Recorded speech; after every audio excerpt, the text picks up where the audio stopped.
වෙනද වගේම අදත් ඔයාලව සාදරයෙන් පිළිගන්නවා හිස්ටොරික් වොයිස් channel එකට. කලින් වීඩියෝ එකේ අපි හයෝජයන් කුමරු ගැන කතා කරා.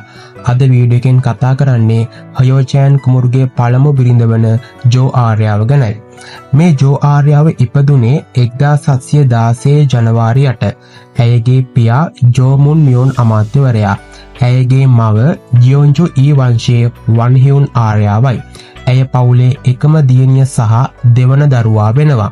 ඇයට වැඩිමහල් සහෝදරයෙක් සහ බාල සහෝදරයෙක් ඉන්නවා. මේ වැඩිමහල් සහෝදරයාගේ නම තමයි ජෝ ජේ-හොන්. මොහු යොන්ජෝ රජුගේ පාලන සමයේ මැද භාගයේ සොරොන් පාර්ශවයේ නායකයා වෙලා හිටියා.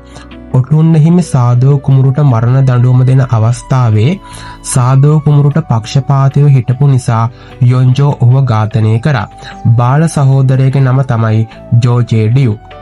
මේ ජෝ ආර්යාවගේ පියා වෙන ජෝමුන් මියොන් අමාත්‍යවරයා යොන්ජෝ රජුට පක්ෂපාතී නිලධාරියෙක්. විශේෂයෙන්ම යොන්ජෝ රජුගේ ටැන්යොක් ප්‍රතිපත්තියට ඔහු උපරිම සහයෝගයක් ලබා දුන්නා. ඒ විතරක් නෙමේ, යුද අමාත්‍යංශයේ හමුදා පුහුණු බලකායේ අනදෙන නිලධාරියා විදියට ඔහු කටයුතු කළා. ජෝමුන් මියොන් අමාත්‍යවරයාගේ පළමු බිරිඳ තමයි අන්දොන් කිම් වංශයේ හවාවොන් කුමරිය. එම විවාහයෙන් ඔහුට පිරිමි දරුවන් දෙන්නෙක් ඉන්නවා. එහෙම බැලුවොත් ජෝ ආර්යාවට අර්ධ සහෝදරයෝ දෙන්නෙක් ඉන්නවා. පිළිවෙලින් ඔවුන් ජෝ ජේ-හෝ සහ ජෝ ජේ-යොන් වෙනවා. ඔටුන්න හිමි හයෝජයන් කුමරු 1728 දෙසැම්බර් 16 මිය යෑමෙන් වසර 4කට පස්සේ එනම් 1732 නොවැම්බර් 26 ජෝමුන් මියොන් අමාත්‍යවරයා මිය යනවා. ජෝමුන් මියොන් අමාත්‍යවරයා සුක්ජෝන් රජුගේ පළමු අගබිසව වුණු ඉන්ගියෝන් රැජිනට ඥාති වෙනවා. ඒ විදියට බැලුවහම ජෝ ආර්යාව රාජකීය පෙළපතකින් පැවතගෙන එනවා. යොන්ජෝ රජුගේ පාලන සමයේ 3 වන වර්ෂයේ අවුරුදු 15ට අද සියලු තරුණියන් සඳහා රට පුරා විවාහ තහනමක් යොන්ජෝ නිකුත් කළා. තේරීම් වට කිහිපයකින් 13 හැවිරිදි ජෝ ආර්යාව තෝරා ගත්තා. 1727 ඔටුන්න හිමි හයෝජයන් කුමරු සමග විවාහ වී ඇය රාජ්‍යයේ ඔටුන්න හිමි කුමරිය වශයෙන් පත්වීම ලැබුවා. එතැන් පටන් ඇයව හැඳින්වුවේ ඔටුන්න හිමි ජෝ කුමරිය ලෙසයි. ඔටුන්න හිමි ජෝ කුමරියගේ පෞරුෂය දැකපු යොන්ජෝ ඇයට පැවසුවේ උතුම් කාන්තාවක් සතු ගුණාංග 4ක් ඇයට තිබෙන බවයි. ඒ ගුණාංග 4 පිළිවෙලින් නිසි කතාව, ගුණවත් හැසිරීම, ගෞරවනීය පෙනුම සහ අන් අයට ආදර්ශවත් වීමයි. ඒ අතරම යොන්ජෝ ඇයට ඔහු විසින් ලියපු උපදෙස් පොතක් තෑගි කළා. අවාසනාවන්ත විදියට හයෝජයන් කුමරු 1728 දෙසැම්බර් 16 මිය ගියා. මේ නිසා ඇය අවුරුදු 12 දී වැන්දඹුවක් වුණා. පොඩි වයසම ඇයට සිදුවුණු මේ ඛේදජනක සිදුවීම දැකපු යොන්ජෝ ඇයට ගොඩක් අනුකම්පා කළා. ඒ නිසා ඇයට උපරිම සැප සම්පත් දුන්නා. පසු කාලයේ ඇය තමන්ගේ නැන්දම්ම වුණු ජොන්සන් අගබිසව රැකබලාගෙන මාලිගාවේ ජීවත් වුණා.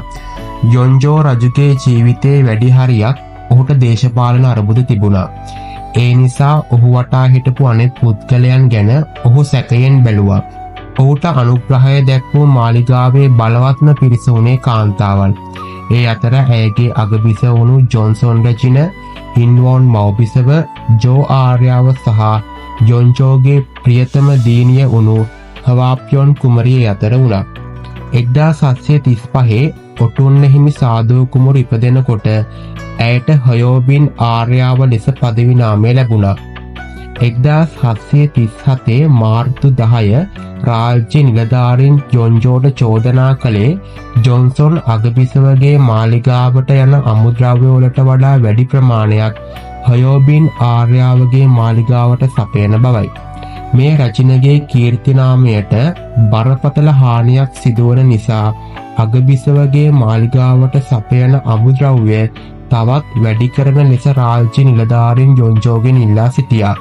මෙතනදී යොන්ජෝ පිළිතුරු දුන්නේ හයෝබින් ආර්යාවගේ මාලිගාවේ සේවකයන් වැඩි නිසා තමා ඇයට අමුද්‍රව්‍ය වැඩි කර බවයි. මේන් යොන්ජෝ තමන්ගේ ලේලිට දැක්වූ ආදරය සනාථ කරන්න ප්‍රබල සාක්ෂියක් වෙනවා. ඒ විතරක් නෙමේ, ජොන්සන් රජිනට දැක්වූ වෛරයත් පෙන්නුම් කරන ප්‍රබල සාක්ෂියක් වෙනවා. හයෝබින් ආර්යාව ඔටුන්න හිමි සාදෝ කුමරුගේ බිරිඳ වුණු හර්ගියෝන් ආර්යාව සමග හොඳ සම්බන්ධයක් ගොඩනගා ගත්තා.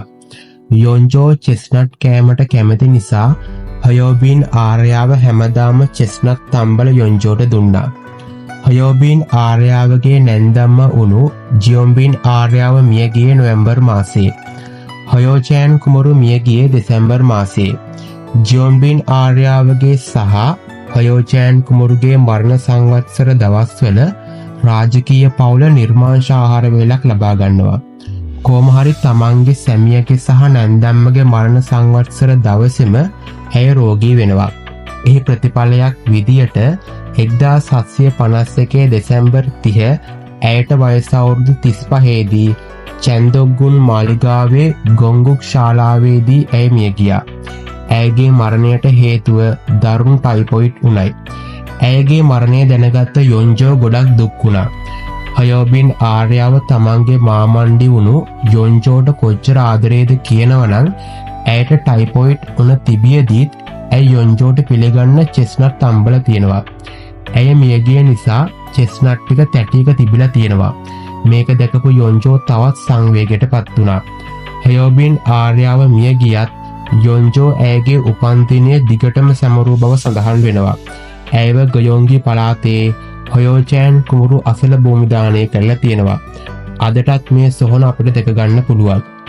1762 සාදෝගේ මරණයෙන් ඔහුගේ පුත් ඊසෑන් කුමරු අපරාධකරුවෙකුගේ පුතෙක් ලෙස රාජ්‍ය නිලධාරීන් හන්වඩු ගහයි කියලා යොන්ජෝ බය වුණා. මේ හේතුව නිසා ඊසෑන් කුමරුගේ හදාගත් මව වශයෙන් හයෝබින් ආර්යාව පත් කරා. 1776 යොන්ජෝගේ මරණයෙන් ජොන්ජෝ සිහිසුනට පත්වෙනකොට ඔහු ඇයට හයෝසුන් රැජින නමින් මරණාපර නාමය ලබා දුන්නා. වසර 157කට පස්සේ ඒ කියන්නේ 1908 දී සුන්ජෝ අධිරාජ්‍ය ඇයට හයෝසුන් දීප්තිමත් අධිරාජ්‍යයේ නමින් තවත් මරණාපර නාමයක් ලබා දුන්නා. ඉතින් යාළුවනේ අද අපි කතා කළේ හයෝසුන් රැජින ගැන. මේ වගේ ඉතිහාස කරුණු දැනගන්න අපේ channel එක subscribe කරන්න